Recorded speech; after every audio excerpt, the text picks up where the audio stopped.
Então tem duas crianças aí, dois irmãos, né, brigando por uma laranja. Só tem uma laranja e os dois irmãos estão brigando por essa laranja. Aí a mãe vai lá, vê a situação, intervém e fala: então tá, eu vou cortar, vou dar metade da laranja para cada um. Só que eles não ficam satisfeitos.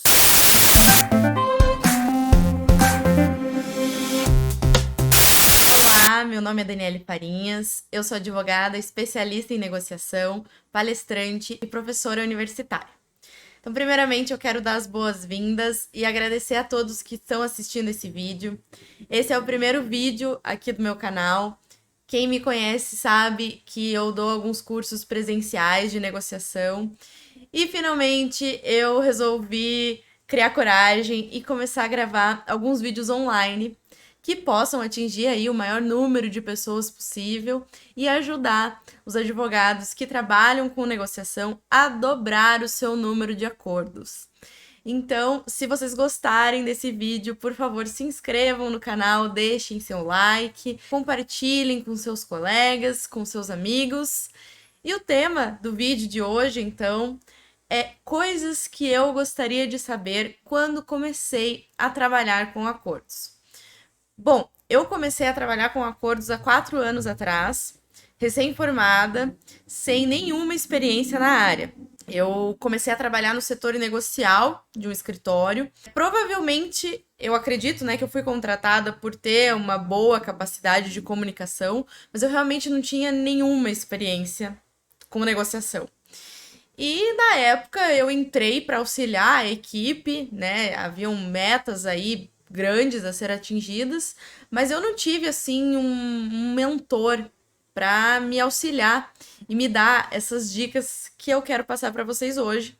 E que eu acredito que se eu tivesse escutado, né, na época lá, quando eu comecei a trabalhar com acordo, sem dúvida eu teria atingido o sucesso profissional que eu atingi muito antes, né? Então, eu quero contar para vocês 3 coisas importantes que eu gostaria de saber quando eu comecei a trabalhar com acordos. Primeiro ponto, é preciso ter inteligência emocional. Gente, vocês já ouviram falar em soft skills? Quando eu comecei a trabalhar com acordos, eu nunca tinha ouvido falar. As soft skills, elas são habilidades comportamentais.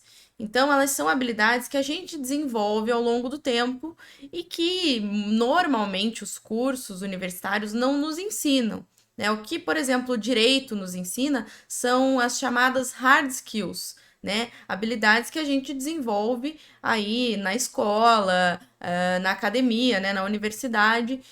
Mas a faculdade ela não nos ensina, por exemplo, a ter inteligência emocional, ela não nos ensina habilidades de comunicação, de gestão, enfim, de liderança, por exemplo.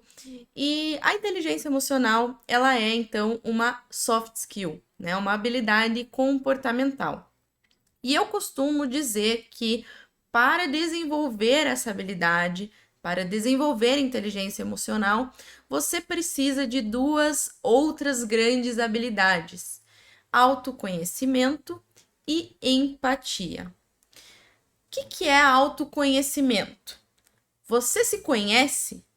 Aí você vai me dizer, claro que eu me conheço há 30 anos, desde que eu nasci, eu convivo comigo mesmo diariamente, 24 horas por dia, claro que eu me conheço. Não é bem assim.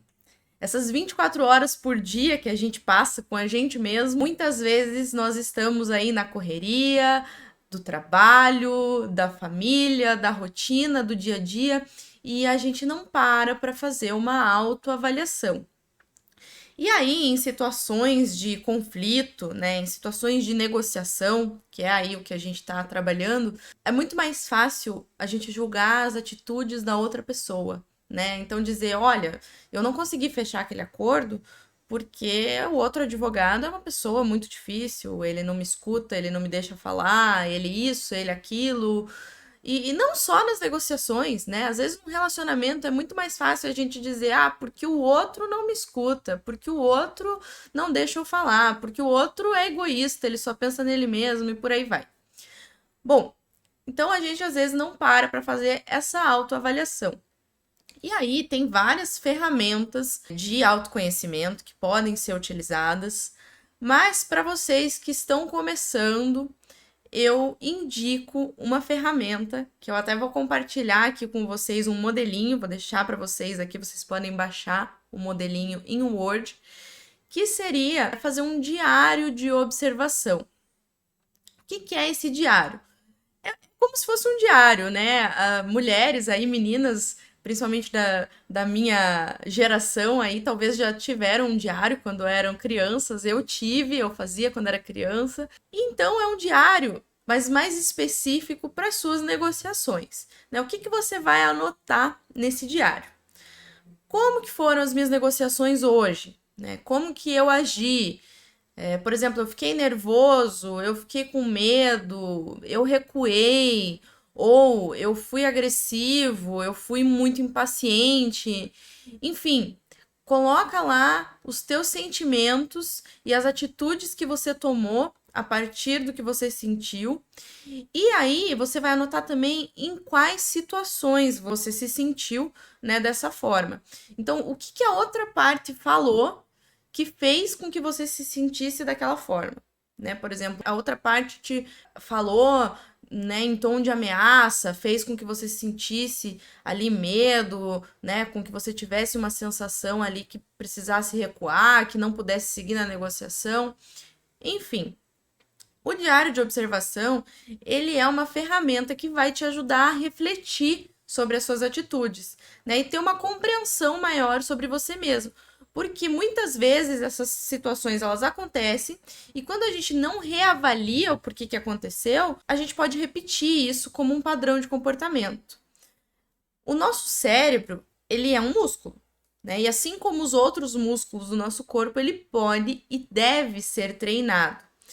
E como que a gente faz para treinar o cérebro? É dessa forma, né? A gente consegue treinar o cérebro anotando e refletindo sobre as nossas atitudes para conseguir pensar em mudar eventuais padrões de comportamento. Então, a partir desse diário de observação, você consegue pensar e adotar estratégias aí de mudança, né? Porque as situações elas vão se repetir, né? Essa situação que você anotou hoje, ela pode se repetir amanhã, dali uma semana, dali um mês, em outro momento, com outras pessoas, mas ela pode se repetir.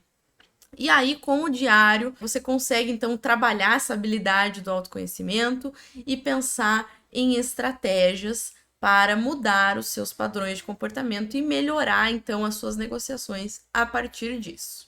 A outra habilidade que eu falei para vocês é a habilidade de empatia, né? Então, o autoconhecimento, a gente trabalhou mais uma questão interna, né? Nossa, conosco. E a empatia seria com o outro, né? Então, uma questão, a gente trabalhou uma questão interpessoal e agora uma questão com o outro. Muitas pessoas dizem que empatia é se colocar no lugar do outro. Na verdade, assim, ter empatia significa você compreender o outro com respeito, sem rótulo, sem análise, sem julgamento. Né? Então, você esvaziar a sua mente e observar, né? Se colocar na qualidade de mero observador do outro. E por que eu tô falando isso, gente? Porque os negociadores, eles são, antes de tudo, pessoas. E pessoas têm sentimentos, têm valores, têm padrões de comportamento, né? Não são robôs, não são máquinas. E por mais que você me diga, olha, eu negocio com pessoas com quem eu não tenho interesse em manter relacionamento. Pode ser que não, pode ser que você realmente não vá ter uma relação de amizade, talvez você converse com uma pessoa hoje que você nunca mais vai conversar. Só que todo negociador ele tem dois tipos de interesse. Um na essência e um no relacionamento. Por quê? Porque você quer que a outra pessoa cumpra o acordo. Então você precisa desenvolver um bom relacionamento, ainda que não seja duradouro, né? Ainda que seja mínimo ali com a outra pessoa para que ela cumpra, né? Primeiro firme e depois cumpra o acordo. E quando a gente não tem sensibilidade, né? Quando a gente não é capaz de analisar o outro como um ser humano e que tem reações humanas, isso pode acabar fazendo a gente perder um acordo, tá? E o que eu mais vejo, né, quando eu tô dando os cursos ou quando eu converso com as pessoas sobre negociação, é que existe muito problema de comunicação. Isso tanto entre as partes que estão negociando, né? Então, advogado com a outra parte do processo, entre os próprios colegas de trabalho, né, que trabalham aí em equipe de negociação, entre os advogados e os seus clientes também, né? Então, eu queria deixar aqui para vocês hoje algumas técnicas importantes para enfrentar problemas de comunicação. Primeira questão importante: quem tem mais poder não é quem tem os melhores argumentos, mas quem escuta mais. Então, quando a gente fala aí em empatia, né, e a gente fala em comunicação, é muito importante que a gente pratique uma habilidade chamada escuta ativa, que é ouvir verdadeiramente o que o outro está falando, né? E o que eu quero dizer com isso? Que muitas vezes, na correria do dia a dia e na rotina, a gente está escutando, né? A gente está ouvindo, né, o que o outro está falando, mas a gente não está verdadeiramente escutando. Então, às vezes, a pessoa está falando com a gente e a gente está pensando no que a gente tem que fazer, no que a gente vai comer, no que a gente vai fazer no final de semana, como que vai ser a viagem da semana que vem, o que eu tenho que... Enfim, várias outras atividades e você não tá prestando atenção verdadeiramente no que o teu interlocutor tá falando. E às vezes a pessoa, ela só quer ser ouvida, né? E a gente sente quando o outro não tá escutando a gente. Então a escuta ativa é isso, é ouvir, né, escutar verdadeiramente o que o outro está falando. E como que eu posso demonstrar para o outro que eu tô ouvindo? Eu posso confirmar para ele, né? Então, eu posso reformular o que ele me disse. Se eu entendi, é isso que você quis dizer? Ele fala, é isso, né? Então, isso ajuda a evitar mal-entendidos e ajuda também a confirmar para o outro que você está realmente escutando o que ele está dizendo. Outra questão importante: fale sobre você, não sobre o outro. E aí eu coloco um exemplo, né? Então, tô conversando aqui com vocês, ao invés de eu falar, mas o que você não entendeu do que eu disse até agora?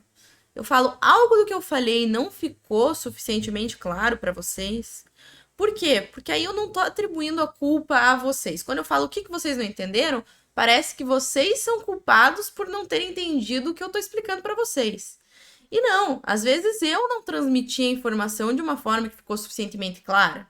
E mesmo que eu ache que eu tenha transmitido a informação de uma forma clara, fica melhor eu atribuir a culpa a mim, porque a outra pessoa não sente esse tom de ameaça ou de ofensa. Como eu falei, nós somos humanos, nós temos valores, nós temos padrões de comportamento e às vezes a pessoa tem um padrão aí de se sentir ofendida e por aí vai. Então, essa é uma técnica de comunicação bem efetiva. E a gente tem também técnicas da comunicação não violenta, né, que é um método desenvolvido por um psicólogo, o Marshall Rosenberg, e ele fala aí alguns aspectos importantes. Inclusive, a gente pode trabalhar esses aspectos num próximo vídeo. Depois coloquem ali nos comentários se vocês acharem interessante. Eu posso fazer um vídeo aí só sobre comunicação não violenta. E o que o Marshall Rosenberg fala pra gente? Que a gente tem que primeiro observar sem avaliar, né? Então é a verdadeira empatia, observar a situação sem julgar o que o outro está dizendo, né? Então, como eu falei para vocês lá no início, às vezes a gente diz, é porque o outro não me deixa falar, porque o outro é muito difícil, porque o outro.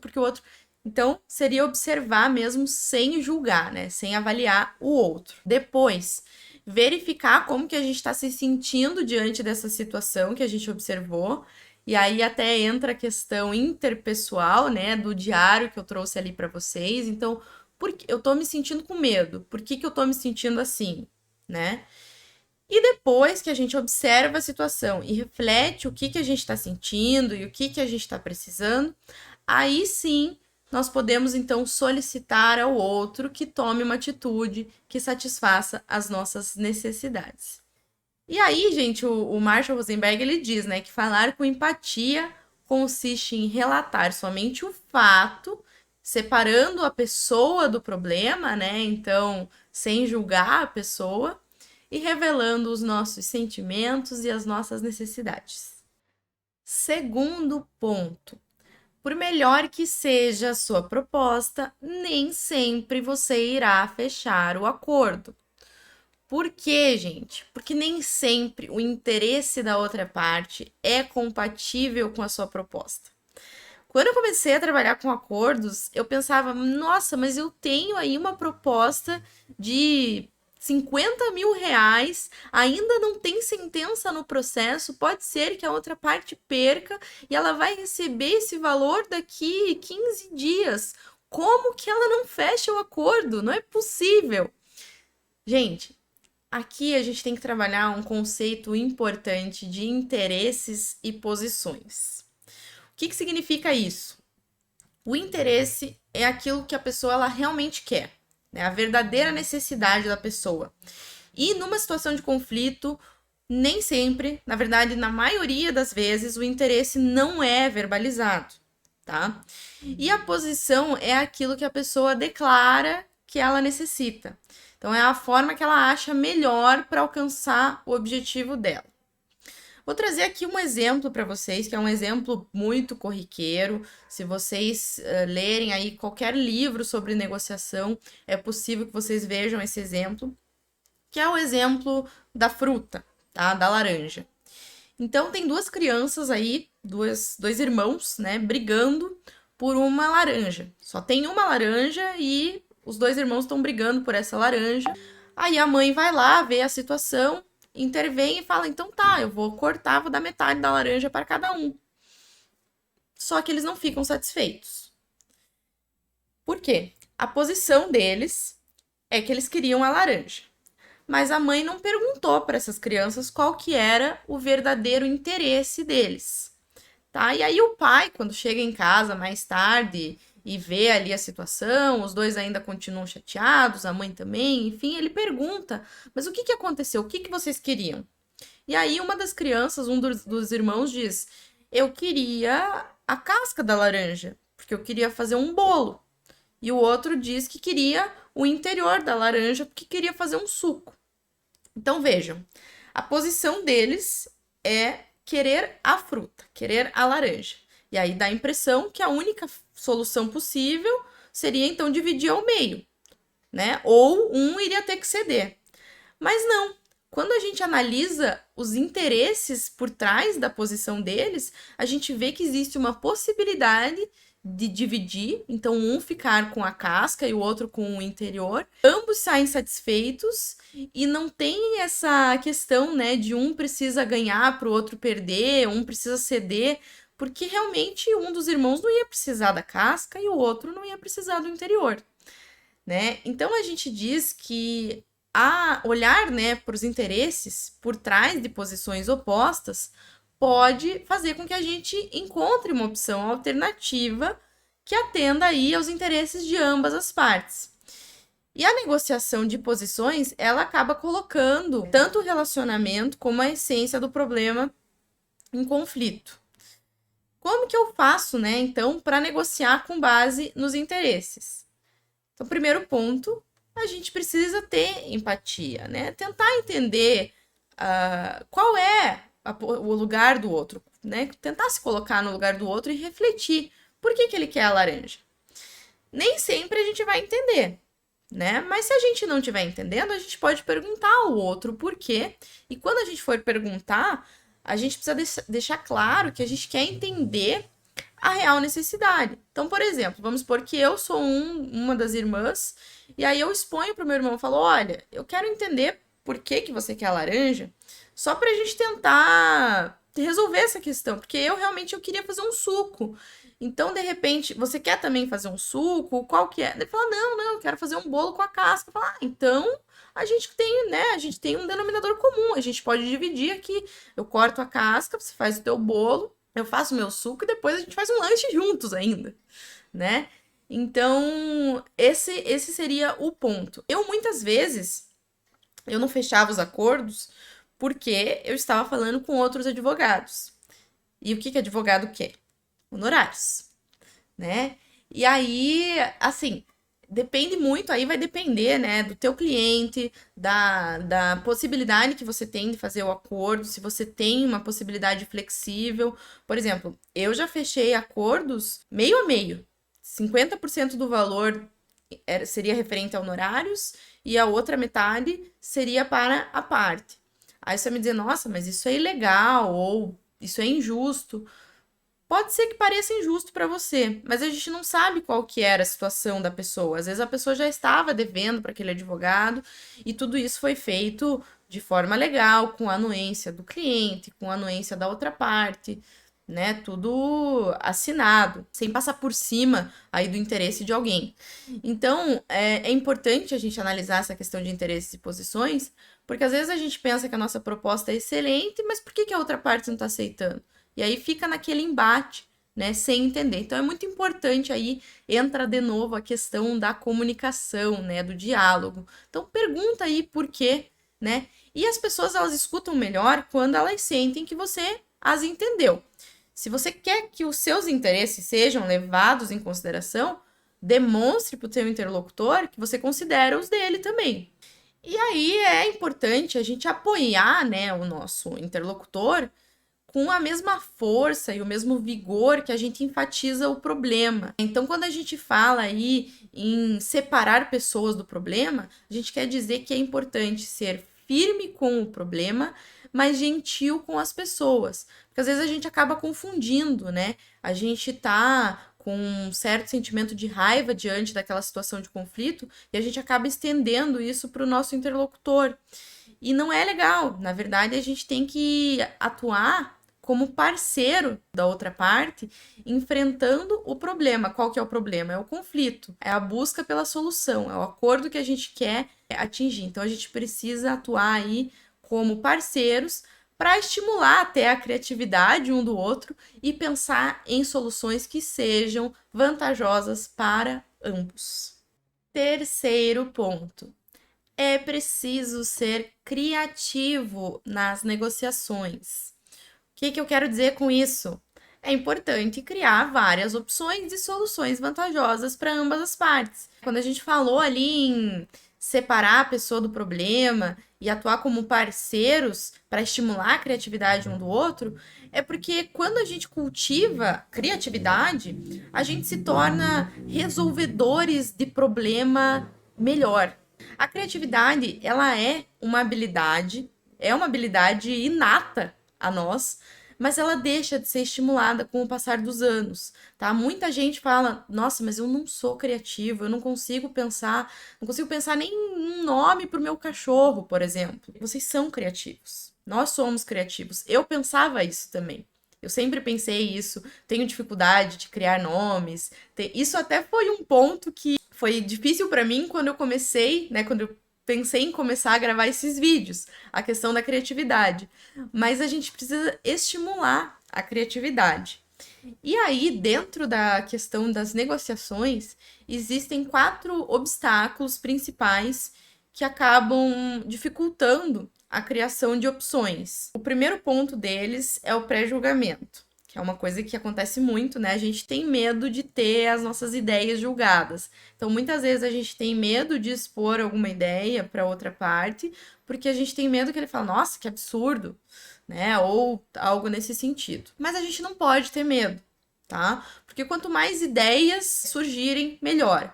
E é importante você ter várias ideias e anotá-las para daí selecionar dentro dessas ideias aquelas que são as melhores possíveis. É outro ponto, né? Outro obstáculo que acaba dificultando a criação de opções é buscar uma resposta única. Né? A maioria das pessoas acha que a criatividade não faz parte do processo de negociação e ela faz sim. Né? A pessoa pensa, já tá tão difícil chegar num acordo, né? A última coisa que eu preciso é um monte de ideias, porque daí vai ficar uma bola de neve. Não, você precisa dessa bola de neve, né? Porque você precisa decompor essas ideias, anotar ali num papel. Às vezes, se você está numa reunião presencial, eu costumo dizer que é interessante anotar em um quadro para que todo mundo visualize. E aí, a partir daquilo, vocês vão definir o que pode ser melhor para todos, né? Para chegar aí à solução do conflito.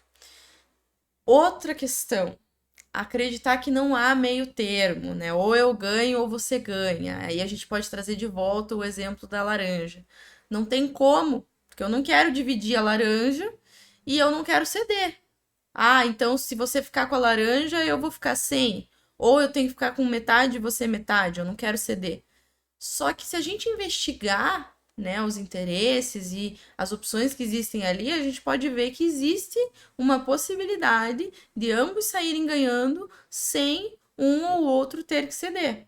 Então não é bem assim, tá? A negociação ela não é uma queda de braço, ou ela não é uma luta, né? Um tem que ganhar e o outro tem que perder. Não, ela é um jogo em que ambos podem sair ganhando, sim, sem a necessidade de ceder aí, fazer concessões. Outro obstáculo, aí é uma questão um pouquinho egoísta, né? Pensar que resolver o problema do outro é problema do outro. Eu tenho que resolver o meu problema e o outro que lute.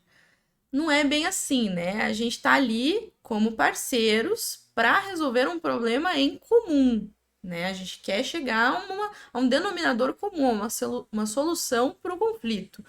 Então, quando eu penso que resolver o problema do outro é problema do outro, eu acabo tendo uma visão limitada e aí eu vou pensar em soluções unilaterais, né? E que automaticamente o outro vai ter que ceder e aí vai ter que fazer concessões e isso pode acabar dificultando o meu acordo.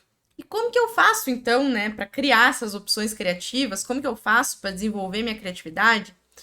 Bom, primeiro ponto importante, você precisa separar o ato de criar opções do ato de julgá-las. Então, quando eu estou criando opções, quando eu estou escrevendo lá no quadro ou no meu caderno, eu não vou pensar se ela é boa, se ela é ruim, se ela é exequível, se ela não é. Não, não pensa nisso no primeiro momento. O primeiro momento é o momento de criar.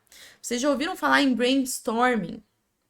Brainstorming é um conceito que vem aí da administração, né, até do marketing. Significa tempestade de ideias, né? Uma sessão de brainstorming, quando a gente diz que o objetivo é produzir o máximo de ideias possível para resolver determinado problema. E quando a gente fala em sessão de brainstorming, a regra fundamental é deixar de lado qualquer crítica, qualquer julgamento ou qualquer avaliação das ideias. Porque normalmente você está em uma reunião conjunta com outras pessoas e a pessoa pode falar uma ideia que você acha absurda, mas você não vai dizer isso. Porque a ideia é justamente colocar no papel o máximo de ideias possíveis que as pessoas tiverem ali, para a partir disso organizar e criar uma possível solução.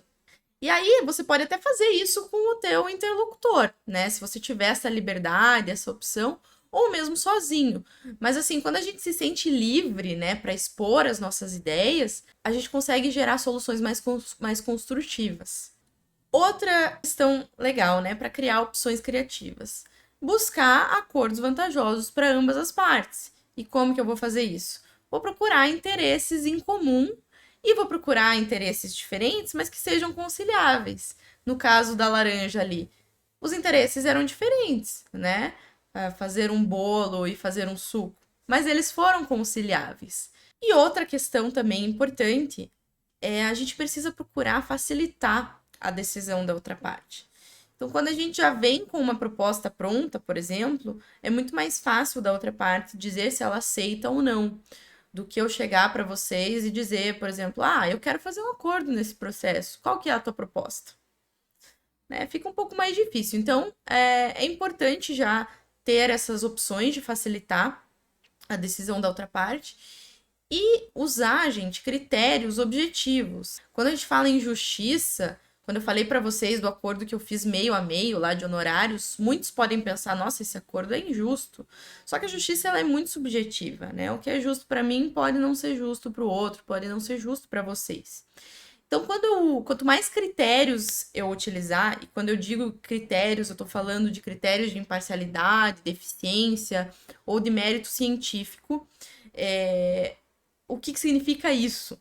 né? Significa eu trazer, por exemplo, valor de mercado, se eu estou negociando um imóvel ou um carro, né, um veículo, opinião científica, padrões profissionais, e aqui para nós é importante usar precedentes, né, decisões de tribunais. Isso aí traz uma sensação de justiça, porque são critérios objetivos, tá? Isso também facilita aí a decisão da outra parte. Pessoal, então essas foram as coisas que eu gostaria de saber quando comecei a trabalhar com acordos. Tenho certeza de que vai auxiliar vocês no trabalho, nas negociações de vocês. Se gostaram do vídeo, por favor, deixem seu like, se inscrevam no canal, compartilhem com seus amigos, com seus colegas, para me ajudar o canal a crescer. Eu pretendo publicar muito mais vídeos. Também deixo aqui minhas redes sociais aqui embaixo para que vocês sigam, lá também vai ter conteúdo. Quero que vocês deixem também suas sugestões, quais são as suas dificuldades, suas maiores dificuldades, para nós trabalharmos aí temas e estratégias e seguirmos juntos para dobrar o número de acordos de vocês. Até a próxima!